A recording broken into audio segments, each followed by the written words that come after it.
Hello, this is Krishna Chaudhary. स्वागत करते हैं हम आपका हमारे इस खूबसूरत से चैनल कृष्णा के क्रांति में। फिर वही अपना अंदाज शायरी के साथ स्टार्ट करेंगे। ध्यान दीजिएगा। महफिल में गले लगाकर वह इतना सा कह गई, ये दुनिया की रस्म है, इसे मोहब्बत मत समझ लेना। जरा ध्यान दीजिएगा। आज मैं स्टार्ट करने वाला हूँ फिजिक्स का चैप्टर नंबर 3। आज रिवीजन होगा और रिवीजन ऐसे करेंगे, हमने पढ़ा चुका है, कई बार पढ़ा दिया है इसको। रिवीजन करने वाले हैं। रिवीजन में केवल सारी की सारी थ्योरी पढ़ लेने हैं और इसके बाद जो न्यूमेरिकल से थोड़ा न्यूमेरिकल करेंगे, फॉर्मूले हैं, फॉर्मूले पढ़ेंगे। चैप्टर का नाम है वैद्युत विभव तथा वैद्युत धारिता। चैप्टर का नाम है वैद्युत विभव तथा वैद्युत धारिता। ध्यान से समझिएगा। सबसे पहले मैं बात करूंगा टॉपिक की, वैद्युत विभव किसे कहते हैं। एक होता है विभवांतर, दूसरा होता है वैद्युत विभव। मैं बात कर रहा हूं पहले विभव की। चैप्टर का नाम वैद्युत विभव है ना, तो इसका मतलब क्या होता है विभव। विभव मतलब वोल्टेज। वोल्टेज का मतलब समझते हो। वोल्टेज क्या होते हैं, घर में लाइट आती है, कितने वोल्टेज आ रहे हैं पता चल रहा होगा, ठीक है। एक होता है विभवांतर और दूसरा होता है विभव। विभव की बात की जाए तो ऐसे करके परिभाषा बनेगी, एक फॉर्मूला होता है इसका, V=W/Q।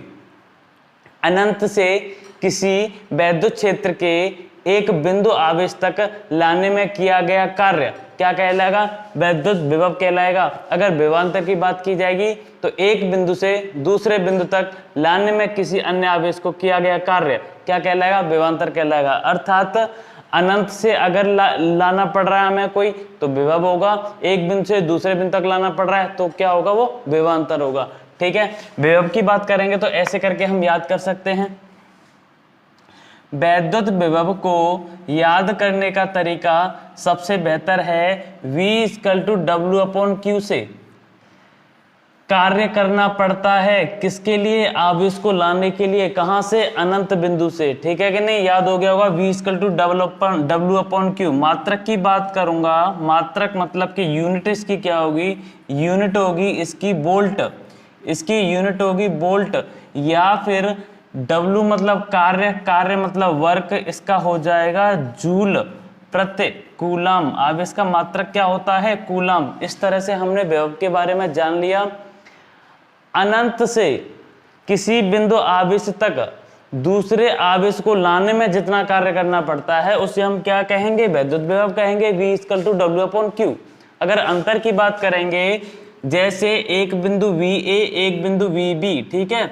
एक बिंदु से दूसरे बिंदु तक किसी आवेश को लाने में किया गया कार्य ही हमारा क्या कहलाएगा, विभवांतर कहलाएगा। फॉर्मूला सेम ही बनेगा। यहाँ पे VAB ऐसे करके लिख सकते हो, WB-WA, ठीक है कि नहीं, अपॉन Q। मतलब काम करना पड़ रहा है हमें A से B तक या B से A तक, ठीक है। विभव को हमने अच्छे से जान लिया है। आगे चलते हैं। अगली बारी है हमारे पास इसकी विमा मात्रक। कुछ भी पूछा जा सकता है तो विमा मात्रक आराम से निकाल लेंगे। देखिएगा V= क्या बताया था, W/Q। W की क्या होती है, ml² T-2 होगा। Q का क्या होगा, AT। तो यहाँ ऐसे करके ml² T-3 A-1 याद हो गई होगी, ml² T-3 A-1। ये किसकी विमा है, विभव या वैद्युत विभवांतर, ठीक है। टेंशन नहीं लेनी बिल्कुल भी, ठीक है। आगे चलते हैं हम। आगे चलें, वैद्युत धारिता के बारे में जान लेते हैं। धारिता मतलब क्या होती है भाई, कैपेसिटी। वैद्युत धारिता को जान लेते हैं। वैद्युत धारिता क्या होती है, वैद्युत धारिता इलेक्ट्रिक कैपेसिटेंस, इलेक्ट्रिकल या फिर इलेक्ट्रिक कैपेसिटेंस भी बोला जाता है इसे। कैपेसिटेंस, कैपेसिटर अभी पढ़ेंगे, ठीक है नहीं, संधारित्र। यहाँ पे कैपेसिटेंस है, ठीक।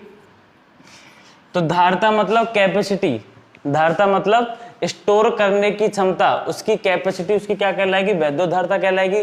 संधारित्र की धारिता की बात करेंगे। यहाँ से संधारित्र की धारिता, संधारित्र की धारिता की मैं बात करूंगा तो C= होता है Q/V। Q/V। मात्रक की बात करेंगे, धारिता का मात्रक, संधारित्र की धारिता का मात्रक क्या होगा, फैरड होगा। क्या होगा, फैराड होगा। निरूपित किया जाएगा इसे कैपिटल एफ से। फैराड इसका मात्रक होगा धारिता का, वोल्ट किसका मात्रक होगा, विभव का या विभवांतर का या फिर ईएमएफ का। ईएमएफ मतलब वैद्युत वाहक बल। ठीक है, ये रिवीजन क्लास है, नोट्स बनवा चुका हूं बच्चों को मैं, सारी चीजें मिल चुकी हैं बच्चों को। ठीक है, अगला टॉपिक आता है विभवांतर पढ़ लिया। इलेक्ट्रॉन वोल्ट से बिल्कुल भी टेंशन नहीं लेनी। 1 इलेक्ट्रॉन वोल्ट अगर पूछता है 1 इलेक्ट्रॉन वोल्ट तो 1 इंटू इलेक्ट्रॉन का मतलब क्या होता है, जितना आवेश होगा। ठीक है, 1.6 इंटू 10 की पावर -19 वोल्टेज। ठीक है कि नहीं, कोई दिक्कत नहीं लेनी बिल्कुल भी। ठीक है, चीज समझ आ रही होगी। आगे चलते हैं भाई, आगे चलते हैं किस टाइप के क्वेश्चन पूछे जाते हैं, इससे जल्दी से मैं क्लियर कर देता हूं। तुम्हारे मात्रक पूछा गया है, इसका धारिता का भी पूछा गया है।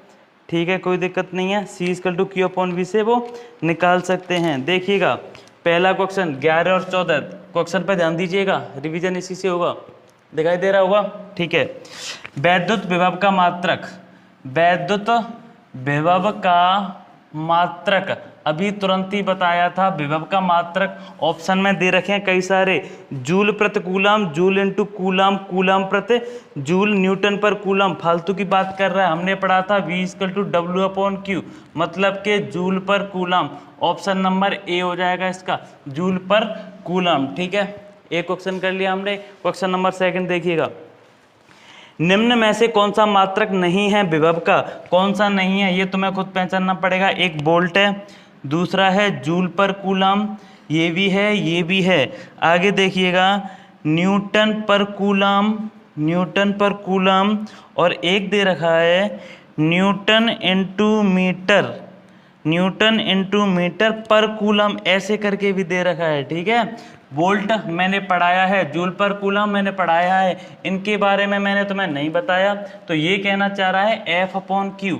F/Q क्या होता है, E होता है, ना कि वोल्टेज। तो ये गलत हो जाएगा। ठीक है, नहीं क्या हो जाएगा, ये गलत हो जाएगा। तो जैसे बात है ये तो सही होगा, नहीं इसको भी बता सकता हूँ कैसे करके ये सही होगा। ठीक है कि नहीं, 2 क्वेश्चन हो चुके हमारे। अगला चलिए, अगले क्वेश्चन पर गौर कीजिए, देखिएगा। हाँ जी, 5 सेंटीमीटर त्रिज्या वाले, हाँ ये तो फालतू का क्वेश्चन है, बिल्कुल टेंशन नहीं लेनी इसके लिए। ये है एक न्यूमेरिकल है वैद्युत स्थितिज ऊर्जा के लिए, वैद्युत स्थितिज ऊर्जा, वैद्युत स्थितिज ऊर्जा। U होता है ये, और U का एक फॉर्मूला होता है 1/4πε0 Q1 Q2/R। याद हो गया होगा स्थितिज ऊर्जा का 1/4πε0, दिखाई नहीं दे रहा शायद। U दोबारा से लिख देता हूँ 1/4πε0 Q1 Q2/R। अगर वो F पूछता है तो कूलाम के नेम से क्या होता है 1/4πε0 Q1 Q2/R²। ठीक है, अगर वो तीव्रता पूछता है, E पूछता है, तो 1/4πε0 Q/R²। ठीक है कि नहीं, ये अंतर है सब में। Q1 Q2/R है तो U होगा, अगर R² है तो F होगा, केवल Q दे रखा है तो हमारा E होगा, वैद्युत क्षेत्र की। ठीक है, सारी चीजें क्लियर है।